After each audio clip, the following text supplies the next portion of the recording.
Ito ng Panginoon ayon kay San Marcos. Papuri sa iyo, Panginoon.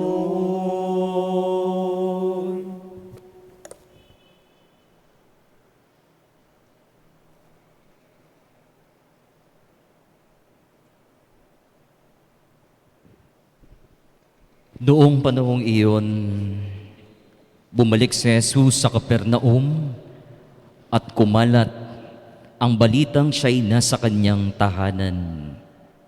Kaya't nagkatipon ng napakaraming tao, ano pat wala nang matayuan kahit sa labas ng pintuan. Samantalang nangangaral si Jesus, may idinating na isang paralitikong dala ng 4 katao. Hindi nila ito mailapit kay Jesus dahil sa dami ng tao, kaya't binakbak nila ang bubong sa tapat niya at inihugos ang paralitikong nakaratay sa kanyang higaan. Nang makita ni Jesus kung gaano kalaki ang kanilang pananalig, sinabi niya sa paralitiko, "Anak, ipinatatawad na ang mga kasalanan mo." May nakaupo roong ilang skriba na nagsaloob ng ganito, "Bakit nagsasalita ng ganito ang taong ito? Kalapastanganan sa Diyos iyan. Hindi ba't Diyos lamang ang makapagpapatawad ng mga kasalanan?"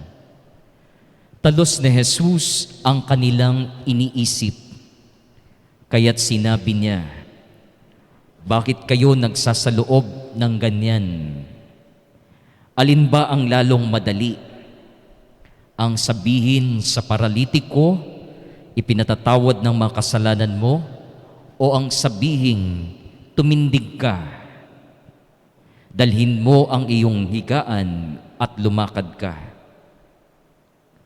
Patutunayan ko sa inyo na dito sa lupa, ang anak ng tao ay may kapangyarihang magpatawad ng mga kasalanan."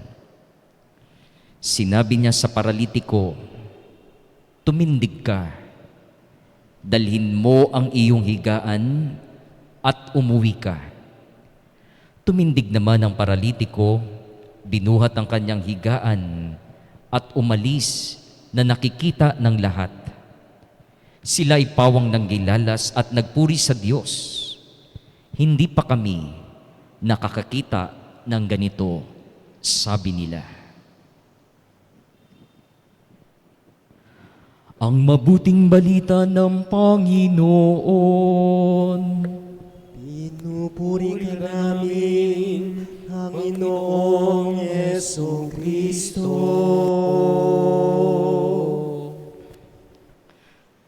Palakpakan po natin ang ating Panginoon.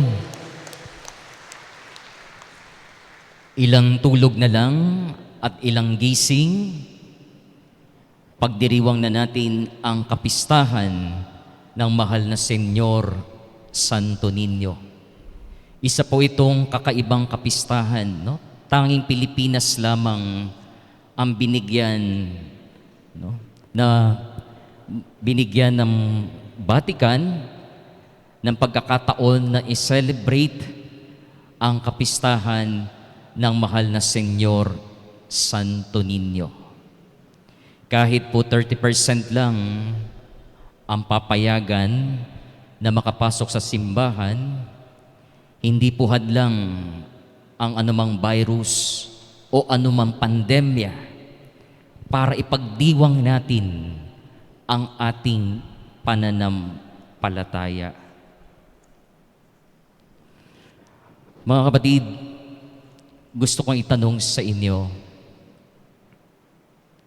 ano ba ang mas mahirap hanapin? Kaibigan o mauutangan? Para sa inyo, ano bang mas mahirap hanapin? Isang kaibigan o isang mauutangan? Sabi po ng iba, mas madali daw humanap ng kaibigan kaysa maghanap ng mauutangan. Pero para naman sa iba, mas madali ang maghanap ng mauutangan kaysa maghanap ng kaibigan. No? Ano ba talaga ang totoo? No? Siguro kaya para sa iba, mas madali maghanap ng mauutangan kasi pag mangungutang, lahat nagiging artista. No? Nagiging artista kapag mangungutang. Ang galing magdrama.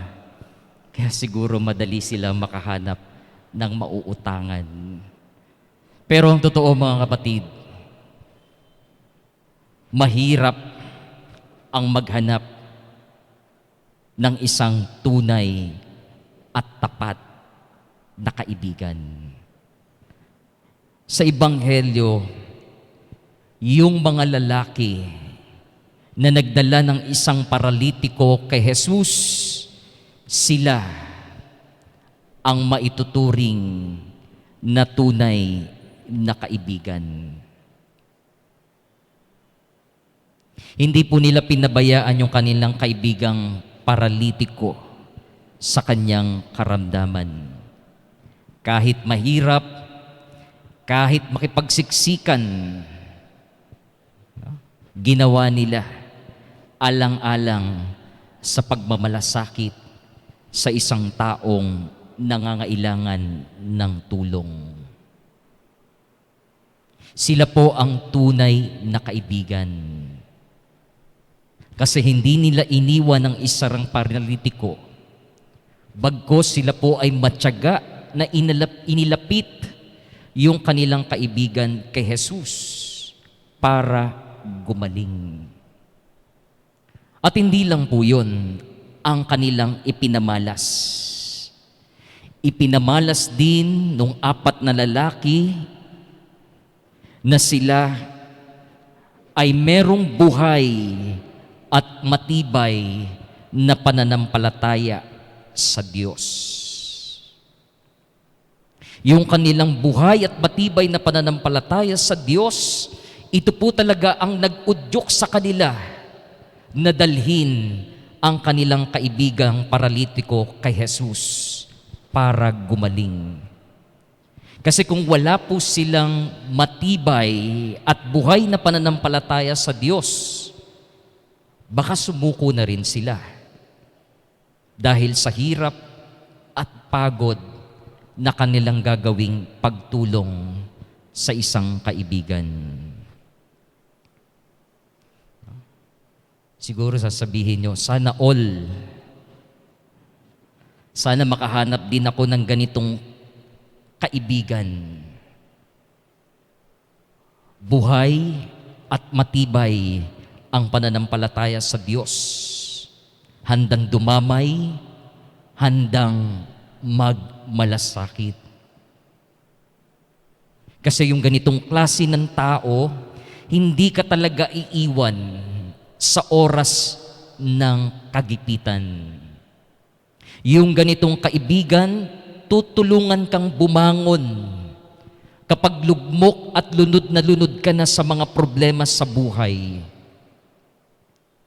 Yung ganitong kaibigan, ilalapit ka sa Diyos kapag nawawalan ka na ng pag-asa. Yan ang kaibigan na may buhay at matibay na pananampalataya sa Diyos. Mga kapatid, ito rin ang panawagan sa atin. Nawa ay maging tunay na kaibigan tayo ng ating kapwa. Buhay at may matibay na pananampalataya sa Diyos. Handang dumamay, nagmamalasakit, tunay na nagmamahal. Paano ba masasabi natin na ang isang tao ay may isang tunay na pananampalataya? Masasabi po nating tunay ang pananampalataya ng isang tao kapag ito ay may tunay na pagkakawang gawa at pagdamay sa kapwa. Yan ang taong may tunay na pananampalataya sa Diyos. Hindi pwede natin sabihin, laman ka ng simbahan, ang dami mong debosyon, araw-araw ka nagsisimba, pero wala ka namang pakialam sa kapwang nangangailangan ng tulong.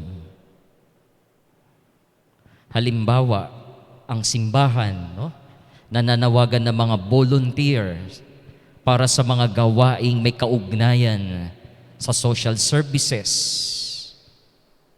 May kakayahan ka, may oras ka, tapos sasabihin mo, sila na lang. Hindi mo pwedeng sabihin, nagsisimba naman ako, nagdadasal naman ako.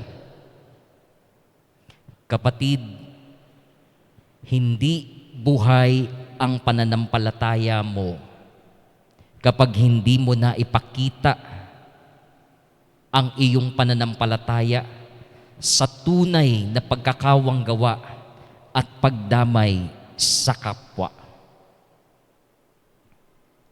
Sabi nga ni Apostol Santiago sa kanyang sulat, ang pananampalataya ay dapat nakikita sa gawa. Patay ang pananampalataya kung walang pagkilos o paggawa.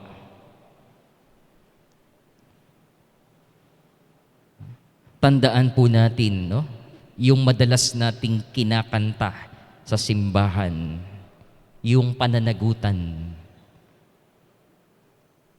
Walang sino man ang nabubuhay para sa sarili lamang.